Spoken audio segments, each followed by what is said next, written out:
ठीक है, अब रेडी रहिए।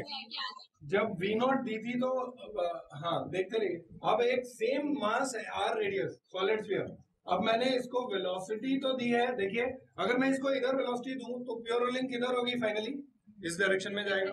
और अगर मैं ये ना देके ओमेगा दूं उल्टी डायरेक्शन में इधर, तो फाइनली जो प्योर रोलिंग होगी वो किधर होगी, इधर। अब अगर मैं दोनों दे रहा हूँ और दोनों में रिलेशनशिप नहीं दे रहा हूँ, मतलब एक जनरल वैल्यूज दे दी वी नॉट की और ओमेगा, फाइनली आपसे पूछूं कि ये फाइनली किधर प्योर रोलिंग करेगा और क्या वेलोसिटी होगी जब फाइनल प्योर रोलिंग होगी, वो कैसे बताएं, कैसे? I want to find out finally किधर जाएगा और क्या वेलोसिटी और ओमेगा होगी फाइनल जब प्योर रोलिंग होगी। एक तरीका तो है कि भाई हम इसकी फाइनल टी टाइम बाद निकाल की तरफ ही होगा क्योंकि फ्रिक्शन ऑपोजिट वेलोसिटी ऐड करेगा। देखते हैं, देखिए ये पॉइंट की वेलोसिटी ड्यू टू ट्रांसलेशन इधर होनी चाहिए V naught, and due to rotation भी इधर ही होनी चाहिए आर ओमेगा नॉट, तो नेट वेलोसिटी इधर है, तो इसमें फ्रिक्शन पीछे लगे। अब देखिए और फ्रिक्शन की वैल्यू भी पता है, और फिर हम क्या करेंगे, टी टाइम बाद मानेंगे इसकी वेलोसिटी जीरो हो गई वी नॉट, एक्सेलरेशन पता लगे ना हमें, friction force divided by mass acceleration हो गई, उससे हमने t1 टाइम निकाला जिसमें वेलोसिटी जीरो होनी है, तो v इक्वल टू v और ओमेगा की वैल्यूज पे डिपेंड करेगा क्या होना है, ऐसे जनरलाइज नहीं कर सकते ना। तो मैंने टाइम निकाला t1 जिसमें वेलोसिटी जीरो हो जाएगी, v1 v is equal to 0 is equal to u plus at, u minus v naught minus gt, वो आई मीन at, वो कर दिया, t1 निकाला।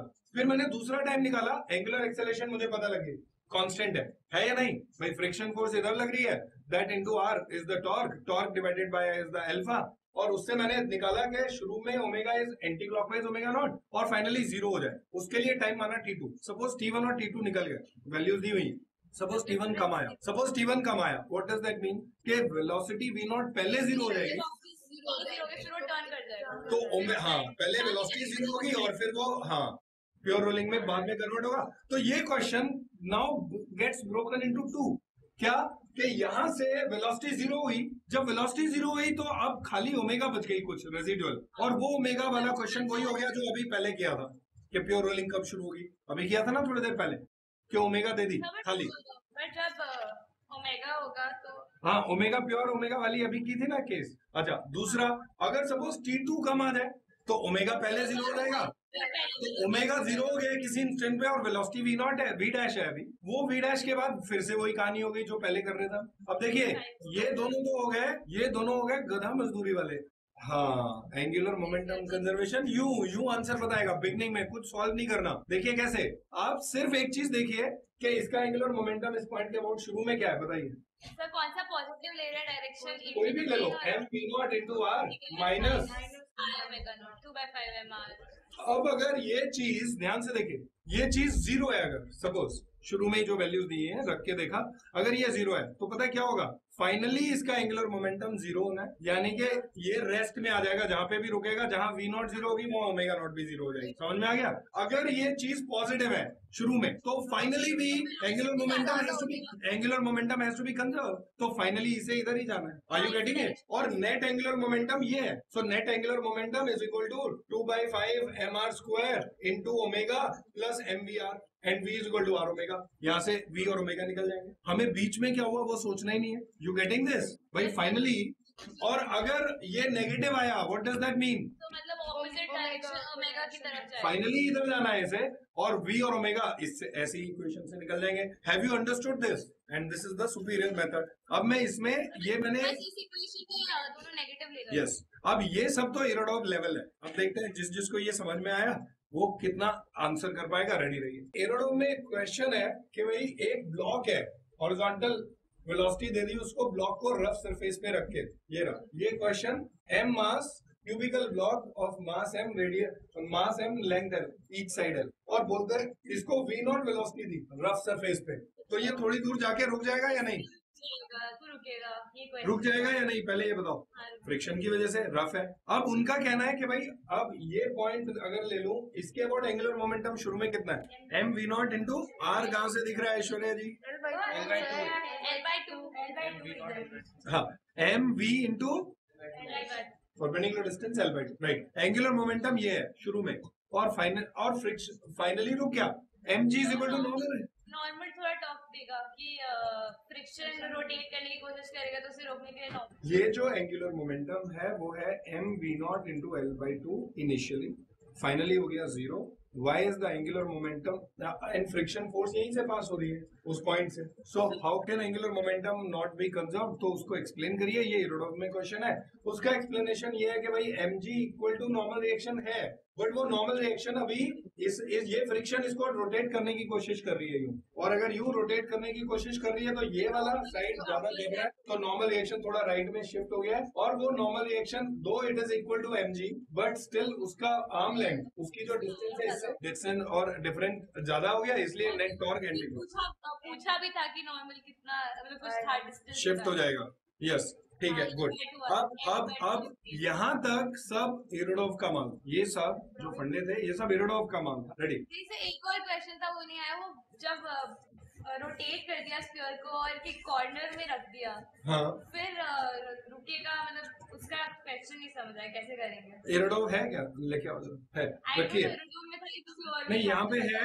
Will do that question, but wait, उससे पहले कुछ और फंडा सीखते हैं. देखिए, ये अब मेरे पास एक सिलेंडर है. सॉलिड है या हॉलो है? सॉलिड. आपने बोला नहीं तो सॉलिड. हाँ, तो ये एक सॉलिड सिलेंडर है. ये एक सॉलिड सिलेंडर है of mass M radius R. अब इस सिलेंडर की कहानी समझिएगा. इस सिलेंडर के सेंटर जो एक्सिस है, सेंट्रल एक्सिस, वहां पे स्टील का पिन लगा हुआ है, पिन, और वो ऐसे बाहर निकला हुआ है थोड़ा सा प्रोजेक्टिंग आउट. समझ में आ रहा है? और एक पिन यहाँ पे लगाया हुआ है मैंने, यहाँ टेबल पे साइड में निकला हुआ है वो. और मैंने एक रबर बैंड लिया, रबर बैंड टाइप की चीज, और उसको ऐसे ऐसे दोनों पिन्स में डाल दिया. समझ में आया? ऐश्वर्य, कहानी तो समझ में आ रही है. सिलेंडर के यहाँ पे एक्सिस पे पिन निकला हुआ है, और टेबल के साइड में एक पिन निकला हुआ है बाहर को, और दोनों पे एक रबर बैंड लगा दिया. अब मैंने सिलेंडर के दोनों साइड पे किया जिससे सिमेट्री रहे और वो मुड़े उड़े ना. और अब मैंने इसको कुछ वेलोसिटी दी वी नॉट, जिससे वो मुड़े उड़े ना. अब देखिएगा, अब कहानी है कि वी नॉट वेलोसिटी दी, तो इसका angular momentum about point O कितना है शुरू में? वी नॉट वेलोसिटी से ये आगे चल रहा है. वी नॉट वेलोसिटी दी, एंगुलर मोमेंटम अभी पहले केस में frictionless surface, no friction only, will the angular. अब ये जाके थोड़ी दूर रुक जाता है ना, रबर बैंड यूं हो जाएगा, हाँ, तो ये रुक जाएगा. अब एंगुलर मोमेंटम कंजर्वेशन एक्सप्लेन करिए, क्यों नहीं हो रहा? Where did the angular momentum disappear? शुरू में था और बाद में जीरो हो गया. About O, explain why is it not being conserve. भाई देखते रहिए, तीन ही फोर्सेस है, तीनों की तीनों mg और नॉर्मल रिएक्शन की टॉर्क. अभी यहाँ नॉर्मल रिएक्शन शिफ्ट नहीं हो रहा है, हो ही नहीं सकता, क्योंकि उसका पॉइंट ऑफ कांटेक्ट तो यही है. और ये जो kx है, ये इसी से पास हो रही है, जो एक्स्ट्रा फोर्स है इसी पॉइंट से. तो एंगुलर मोमेंटम तो कंजर्व होना चाहिए, और फ्रिक्शन है ही नहीं. तो अब एंगुलर मोमेंटम प्रतिका अभी भी कर रहा है, नॉर्मल रिएक्शन वहीं से पास हो. सॉलिड स्फीयर है. अच्छा, ये मैडम ऐसे सोच रही है कि नॉर्मल रिएक्शन यहाँ पास कर रहा था. ये लीजिए, यहाँ ले लेते हैं, ये पॉइंट यहाँ ले लेते हैं. इस पॉइंट के अबाउट एंगुलर मोमेंटम शुरू में था m v naught into r. अभी एंगुलर मोमेंटम जीरो हो गया. कहाँ गया एंगुलर मोमेंटम का डिसअपियरेंस? एक्सप्लेन करिए, वेयर डिड इट गो? लेकिन वो जीरो है, वो तो उसी पॉइंट से पास हो रहा है. नहीं, बट आपने उस पॉइंट, नहीं, अब वहीं आ जाते हैं. ये तो कृतिका के लिए था. ये सब क्वेश्चंस पढ़ाते पढ़ाते इवॉल्व हुए हैं. अगर आप क्रैक करें तो मैं इम्प्रेस हूँ. ओरिजिनल टाइप है. अभी ये फर्स्ट लेवल है. चलिए मैं एक्सप्लेन कर देता हूँ. थोड़ी सी अलर्टनेस चाहिए थी, कुछ कैलकुलेशन नहीं चाहिए, सिर्फ अलर्टनेस चाहिए. चलिए मैं सॉल्व कर देता हूँ. कोई नहीं है, एक लाइन बोलूंगा और आप लोग बोलेंगे अरे यार क्यों नहीं सोचा था ऐसे.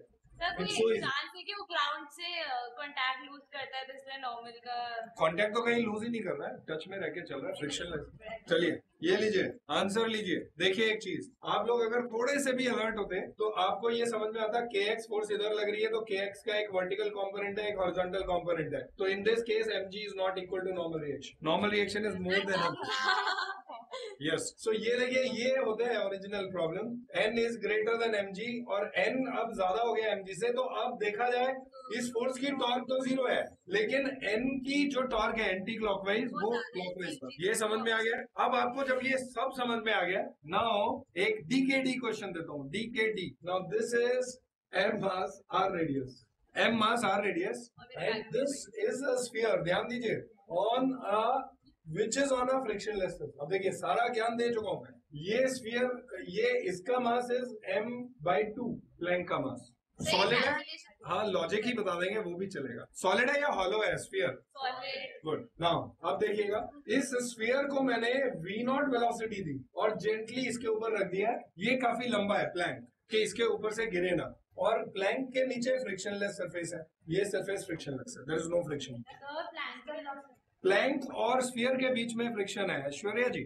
The plank की velocity. प्लैंक शुरू में रेस्ट में था, शुरू में, और प्लैंक और इसके बीच में फ्रिक्शन है, समझिए इस चीज। स्फीयर और प्लैंक के बीच में there is friction such that finally pure rolling शुरू हो जाएगी, ठीक है। अब आप लोग मुझे बताएंगे Rolling between the surface and this and plank is this, a plank भी मूव करेगा या नहीं करेगा? करेगा obviously friction force add करेगा उसमें. Good, good, good. Now you have to tell me, you have to tell me, yes, you have to tell me what will be that final V and omega of this sphere. That's it. मुझे ये बताइए, can I conserve angular momentum about this point? About the edge. I mean ये जो lowest point है इसके about angular कर सकता हूँ? सोच लीजिए, can I conserve angular momentum about this axis या about this point? I would say कि sphere के point पे लेना चाहिए क्योंकि वो fixed axis rotation. यहाँ पे किसका एंगुलर मोमेंटम कंजर्वेशन करेंगे आप? स्फीयर का या सिस्टम का? हाँ, सिस्टम का। तो फ्रिक्शन फोर्स तो इंटरनल फोर्स हो जाएगी, यस और no? Surabhi, can we conserve, yes और no? I think we can because उसमें friction force तो हट जाएगा, normal force भी हट जाएगा और जो उस पे act करेगा जो plank पे normal और mg equal होगा. तो बोल दो, कैन आई कंजर्व, यस और नो? अभी देखिए, यू कांट, ध्यान से देखिए क्यों। मेरा फंडा तो सुनो सर वो मेरा था कि जब mg उस पे एक्ट करेगा, जो नॉर्मल उस पे एक्ट करेगा वो इधर एक्ट करेगा, not passing to the centre of mass of the Yes. मेन. तो Yes. इसलिए उसका नॉर्मल उधर शिफ्ट हो जाएगा और वो ज्यादा होगा और फिर वो यस, drop होके एक्चुअली जाएगा. अगर देखा जाए तो ये जो फ्रिक्शन तो फोर्स है, पहले तो वही बोल रही थी सर, आप सुन ही नहीं रहे थे मेरी वो बात. ठीक है, अब बात हो गई, फास्ट हो गया। नाउ अब क्या है कि ये इस फ्रिक्शन की वजह से there is a torque active on this block, तो normal reaction is not acting through the centre of mass, therefore वो शिफ्ट हो गया है, और वो एक्सटर्नल नॉर्मल रिएक्शन जैसे ही शिफ्ट हुआ है उसकी वजह से जो टॉर्क है वो एंटी क्लॉकवाइज आ रही है, therefore you can't conserve angular momentum about any point. Second thing, point 2 is on an accelerated frame, इस पे एक फोर्स लग रही है, ये एक्सेलरेट हो रहा है, it is not at rest. तो वैसे भी आपको अगर पॉइंट 2 पे जाना है तो सुडो फोर्स लगानी पड़ेगी, तब जाके you can observe and conserve. समझ में आ रहा है? तो पॉइंट 2 भी गलत है, पॉइंट 1 भी गलत है, you can't conserve angular momentum, तो उससे नहीं आएगा। इस केस में फ्रिक्शन वाला मेथड, फोर्स वाला मेथड इज द बेस्ट।